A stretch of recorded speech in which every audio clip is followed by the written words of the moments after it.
looking at entries, nearly 2,000 of them, and over a third of them from Ireland, a record number.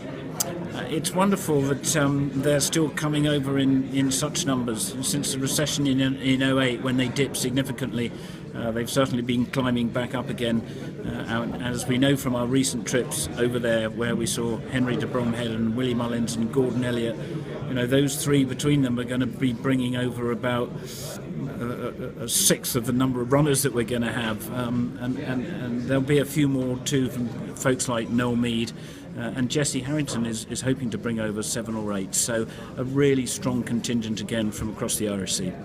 And also what's encouraging is the number of acceptors at the scratching stage, that very few horses, comparatively, have dropped out. So it looks like you could be having some big fields in the top races. It does look that way, and you'd sort of expect that when some of the, the really strongly fancied horses are not able to get here this year. 584 still in the championships. That's the highest figure that we've had since 2008. So I think we can certainly look forward to some bigger fields across the 5 major championships.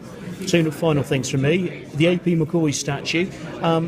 What was the thinking behind Cheltenham honouring the greatest jockey of all time? It sounds logical, but sort of, statues not normally for the still living, which AP's remarked on himself.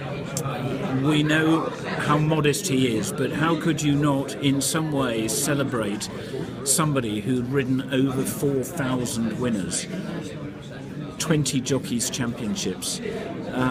I think it's a fitting tribute to a man who the public adored, and to be able to recognise that whilst he's still alive, and there are other examples of that.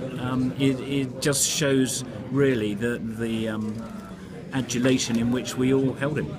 And I suppose we've been missing his glare and his gaze out across the paddock, haven't we? So we'll have it again soon. We will, and I've seen the work a few months ago, and I said to the sculpture how brilliantly I thought he'd caught not only the appearance of AP, but the mood of him as well.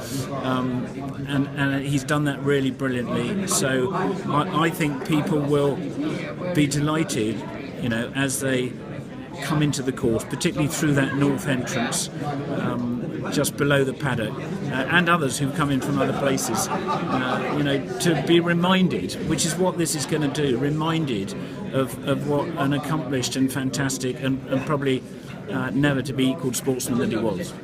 And finally, I'm asking everyone, what's your favourite festival memory? Because you'll have plenty.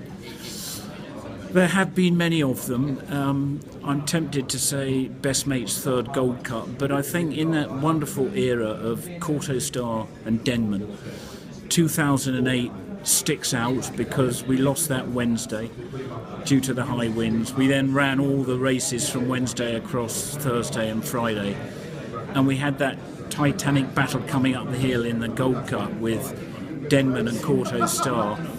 Denman grinding it out and getting to the line to beat Courto Star, who then of course came back to win it again the following year. I think that was long distance steeplechasing at its best, and is what Cheltenham is all about.